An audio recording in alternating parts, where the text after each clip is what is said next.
Walter Egan. Thank you very much. I moved to Nashville about 23 years ago, this coming August. And of course, as a songwriter, I came into town with a bag full of country songs. You'll hear at least one of those coming up. But to my amazement, as I brought the songs around to publishers, I was told my songs were too country. Wait a minute, is this Nashville? But I have persevered here nonetheless. And tonight I'm going to play you a couple of the tunes that Deb just mentioned for you. Back in the vinyl era, the first vinyl era, I did 5 albums. One of them was on Backstreet Records, which is Tom Petty's label. And the single from that album was a song called Full Moon Fire. A little song I wrote about kind of turning into a different person at night. As an only child, and I kind of used the metaphor of being a werewolf. And so the word lycanthropy comes up in this song.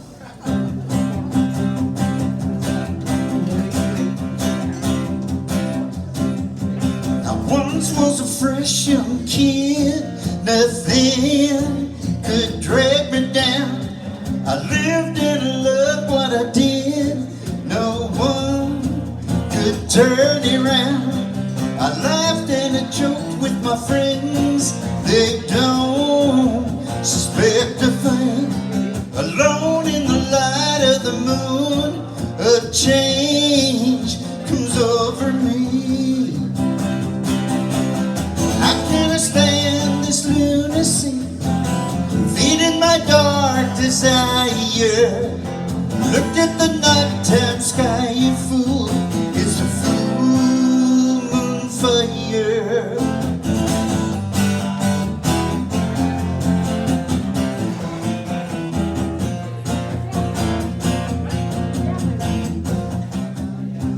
And day after day it's no use, at night there's something changed. I just try to play it loose, be cool, but it's getting strange. I know it won't be long before the world can see. Alone in the light of the moon, my mad lycanthropy, the official term for werewolfism. How can I stand this lunacy, feeding my dark desire? Look at the nighttime sky, you fool, it's a full moon fire.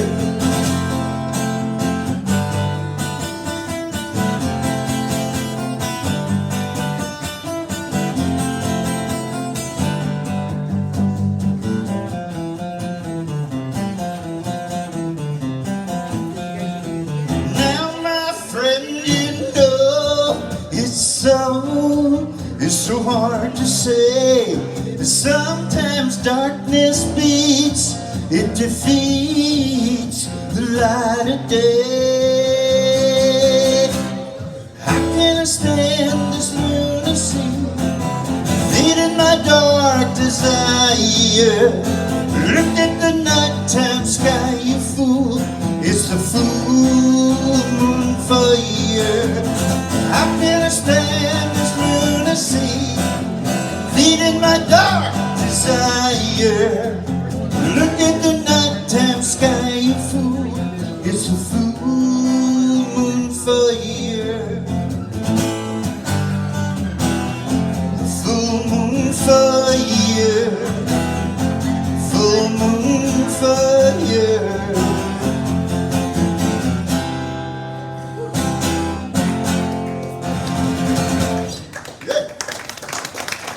Thank you. Thank you. Thank you. I did a 2-week tour with Tom Petty when my biggest song was Being as Big as It Got. It was in September of '78, and we did alternating headliners every night. I would headline one night, he'd headline the second night, and back and forth and so forth. It was quite an interesting time. And Tom was a great artist. Despite the fact that he called his album Full Moon Fever after I had that song on his label. But we'll let that go for tonight. That's a sour grape set that we'll do maybe another night. But my last idol was this guy named Gram Parsons. Now, Gram Parsons came along and hijacked a band called The Byrds way back in the 60s. And the Byrds at that time were a psychedelic rock band. All of a sudden they put out this album called Sweetheart of the Rodeo, which took all of us hippies and rockers by surprise because it was unvarnished country music with the soul of country very much on view. And up till then, rockers kind of thought, Ringo sang a country song and it was kind of like a cute little thing. And in those days, the most radical thing a rocker could do was play country music. It was very polarized between the hippies and the rednecks, as we used to call them. I went to school in Washington, D.C. I went to Georgetown, and my band, Sageworth was the name of the band, we did gigs in the same circuit as a wonderful young woman whose name I'm sure you know, Emmylou Harris. Now, Emmylou and us got to be good friends. Emmylou was playing one night at a club down there in Georgetown.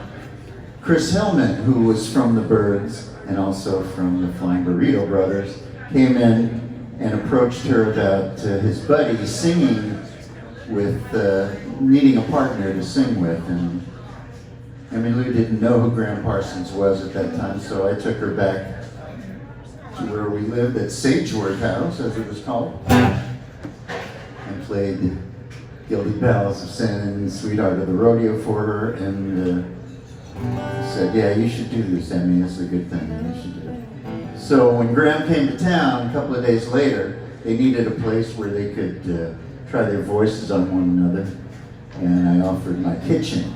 And so the first time Gram and Emmy sang together, I was the audience in the kitchen. If you can imagine, it was this college kitchen where we painted the walls in tempera color, the dry color. You add water and paint the walls. There was a hole in the wall that, rather than fix it, we put a frame around it. And so this was the scene when Gram and Emmy first sang together. It inspired me, and I started trying to write serious country songs, and I was very fortunate that Gram and Emmy recorded the song that I wrote called Hearts on Fire, which I'm going to do for you now.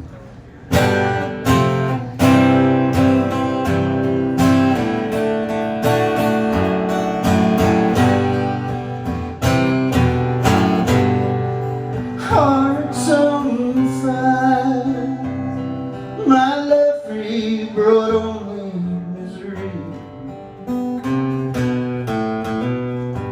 Hearts on fire, put out the flame, set this cold heart free. One short year, our love had burned until at last, I guess you learned the art of being untrue, and then goodbye. What could I do except to cry and moan? Lord, what have I done? Once we were as free as warm as the golden morning sun. Hearts on fire, my love for you brought only misery. Hearts on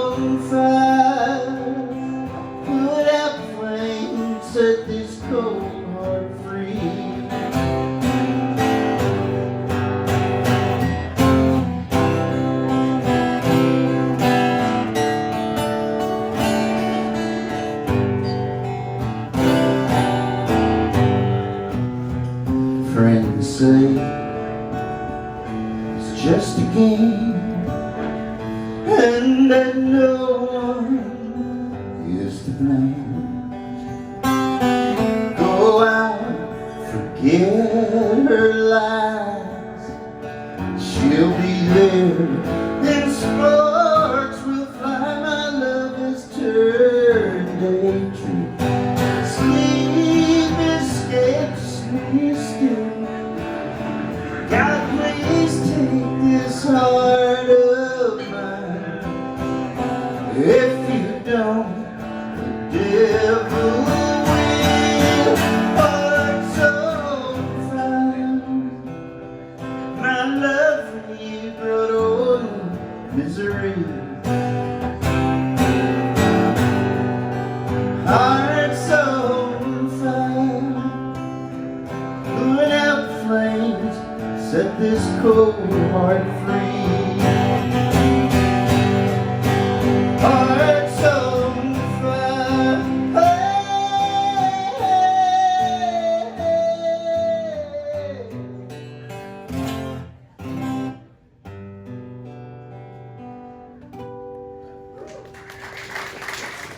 All right. So that was my claim to fame in 1974 when I moved to California.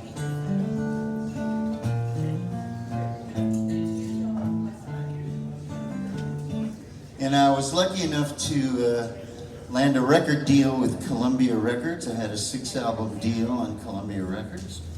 And once I had that deal, I needed to find a producer to do my record. And I wanted, I thought maybe Todd Rundgren or Brian Wilson would be good. And I had done demos at the studio that's now become famous called Sound City in Van Nuys. And the engineer said, well, what about Buckingham Nicks? And I said, huh? Who's that? I didn't realize that these people were in Fleetwood Mac. I thought Fleetwood Mac was kind of a psychedelic band with Bob Welsh at that time. And they said, no, check them out. So I checked out the Buckingham Nicks album. I wasn't sure which was Lindsay and which was Stevie. Because, in fact, I thought Lindsay was Stevie and Stevie was Lindsay at first. But I got to know them a little bit better, and as I did, I thought they would be good producers, and they did produce my first album. And then also my second album was produced by Lindsay and Richard Dashut and myself. And on that second album, I was trying to score points with Stevie by recording a song that she had written called Sisters of the Moon, which I'm not going to play for you now. But as we were running it down in the big studio, Lindsay came out and went, "Whoa, what's going on here?" I said, "Well, trying to score points with your ex-girlfriend." And he said, no, this is definitely not appropriate. Go home and write a song. So I went home, and it was the middle of the summer in LA, and it was very hot, and I started thinking about how great it was during the summertime in high school when we got to play music all the time. And so I wrote a song, simple song, around 3 chords, about being in bands and the camaraderie that builds when you're in a band together. All for one for all of that stuff. And we recorded it the next morning. Lindsay liked it, and it seemed to come out pretty well. It was the follow-up to the song you're going to hear next, which is my famous song. But at the time, this song was released. It's a song called Hot Summer Nights, and they released it at the beginning of winter, and I thought, this is a bad idea. Why did you do this to me? And it didn't do as well on the charts that everybody hoped it would. The following spring, it was cut by a group called Night, N-I-G-H-T. And Night was on Richard Perry's label, The First Act. And they had a big hit with it, a top 10 and top 20 around the world. And all of a sudden, there were all these versions of my song about my band. There was a German version, there's a Japanese version, there's a Swedish version, Flock Summer Dog, you probably remember that one. And then the French version, Vin de l'Evla. Crazy stuff for 3 chords and a very personal song. But that wasn't the end of it. In 2009, I got a call from EMI Publishing, who held the rights at that point, telling me I had to approve a song that was about to be released as a single, because it was based on my song Hot Summer Nights. And they played it for me over the phone. And it was the new release by the youthful rapper Eminem. And previously M&Ms were just my favorite candy, but they soon became my favorite rapper as well. So I'm going to do the original version of Hot Summer Nights for you here.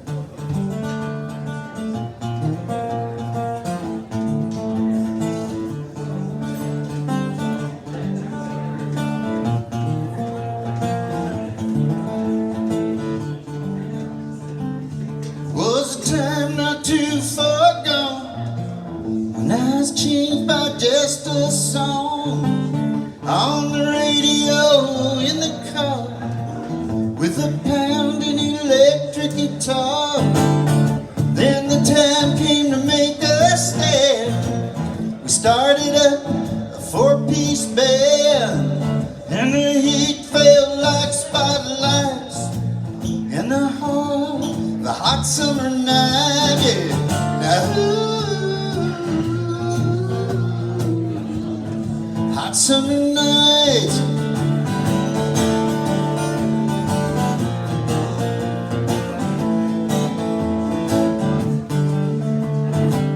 Return with me to when times were best. We were friends who could pass any test.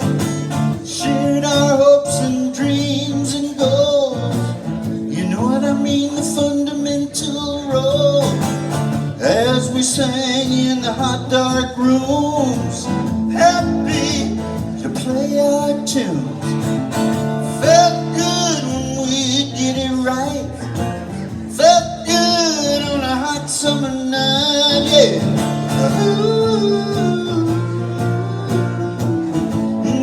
Hot summer night.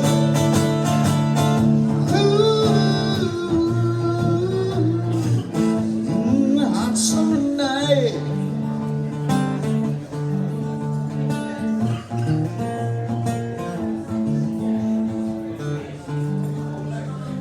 So it lives and it always will. The songs we've sung are in us still, ringing out so loud and bright, like the stars on a hot summer night.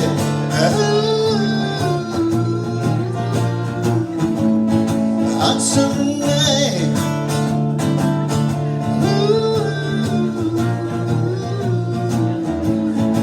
Hot summer dog.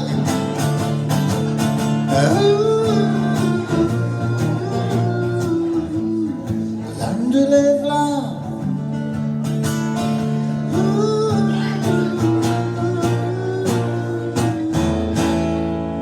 Hot summer night.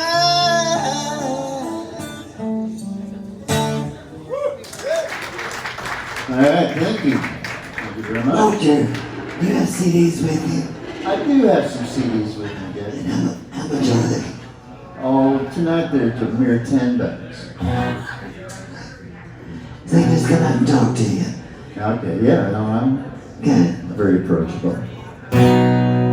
All right, so as we were doing that first album with Stevie and Lindsay, I found myself noticing, well, you know, Stevie had a certain charm to her, I have to say. And when a songwriter is smitten, what happens? A song gets written. Yes, that's my motto. When I get smitten, the song gets written. And this song did pretty well for me. In fact, it continues to, which I'm forever grateful for. But the night that I wrote it, Stevie was doing the background vocals for a song of mine called Tunnel of Love, which was my most salacious of all songs. And I was quite moved, I have to say. It was about 4 o'clock in the morning as I was driving home. on the Hollywood freeway. And a car pulled in front of me in what we used to call a pimp mobile. It had a diamond window and it had lights underneath it, and it, you know, it looks very, very tricked out, as they say. And the license plate, I thought, was a message to me, and it said "Not Shy." And I thought, well, now there's a good theme for a song. And by the time I got home, I had pretty much finished the lyrics to the song. And feel free to sing along. It is a stroll, for those of you old enough to remember the stroll.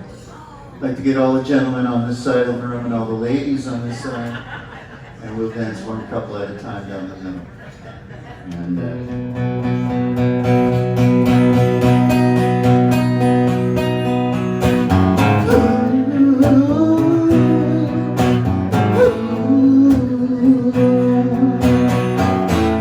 Now I told you, so you ought to know.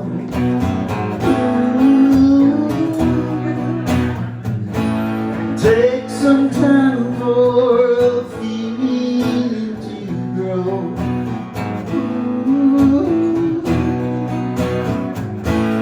You're so close now, I can't let you go. And I can't let go. With you I'm not shy. Show the way I feel. With you I might try my secrets to reveal. But you are a magnet and I am a steel.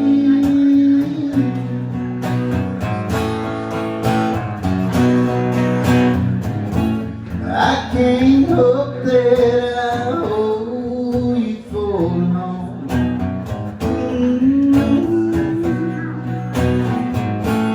You're a woman who's lost to your song.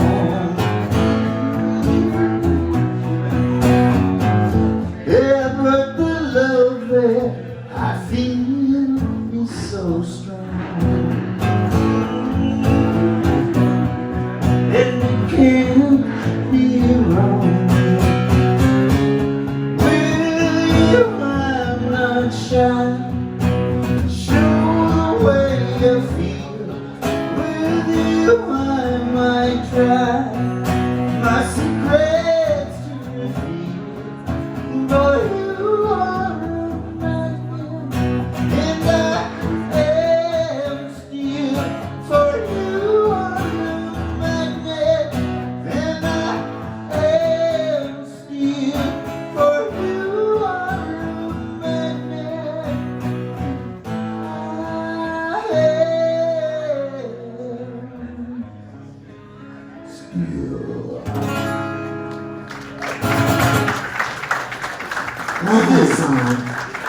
Thank you, Deb. Can I do one more? I would love it. Room for one more? There's room for one more.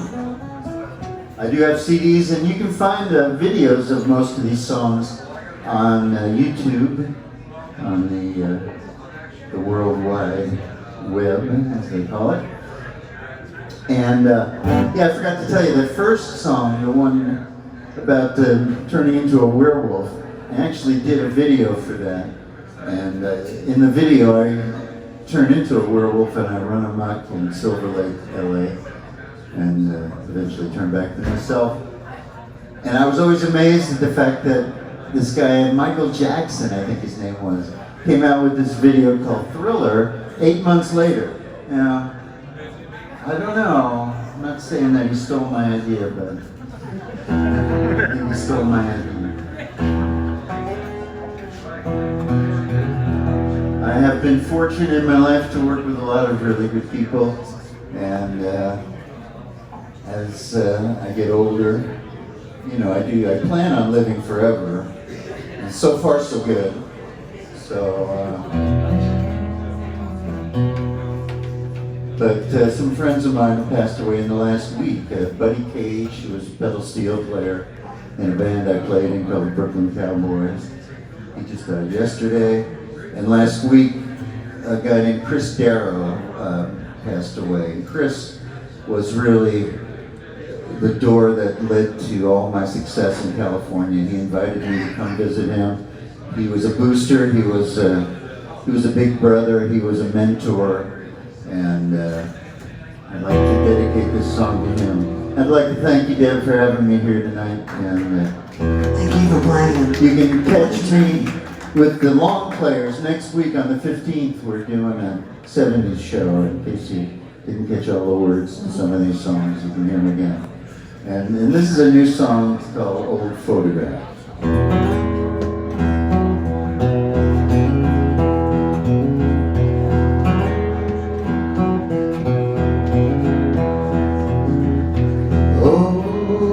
Photographs, looking at me, looking at you, right there on the desk, looking at me, looking at you, faces in a frame. What did they see? What did they do? Always seem the same, looking at me, looking at you, baby, think we live on and on.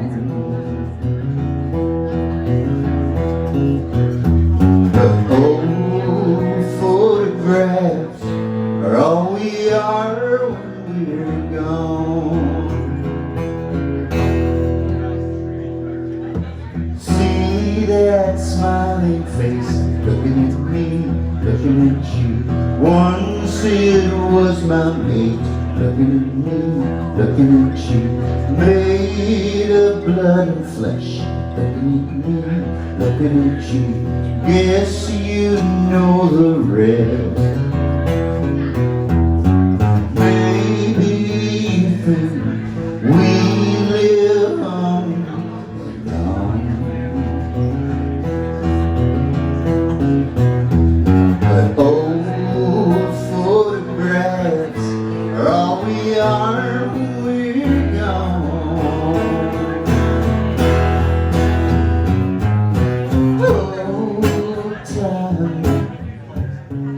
Such a mystery.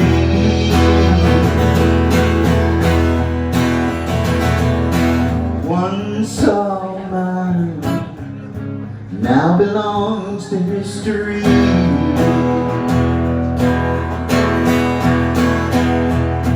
Old photographs take me back to used to be.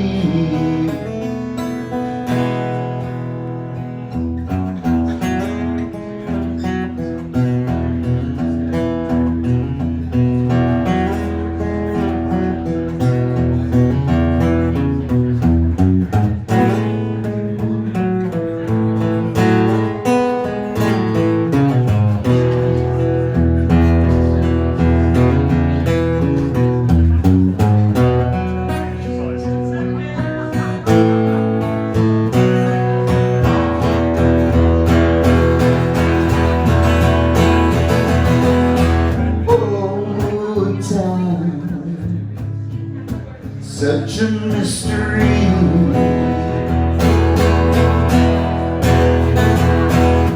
Once all mine, now belongs to history.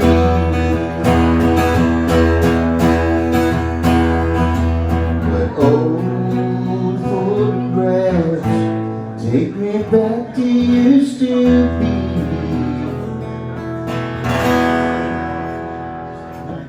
Old photographs, looking at me, looking at you, right there on the desk, looking at me, looking at you, faces in a frame. What did they see? What did they do? Always look the same, looking at me, looking at you. Well done, Egan. Well done. Go on, Doctor. Get a CD. You'll love it.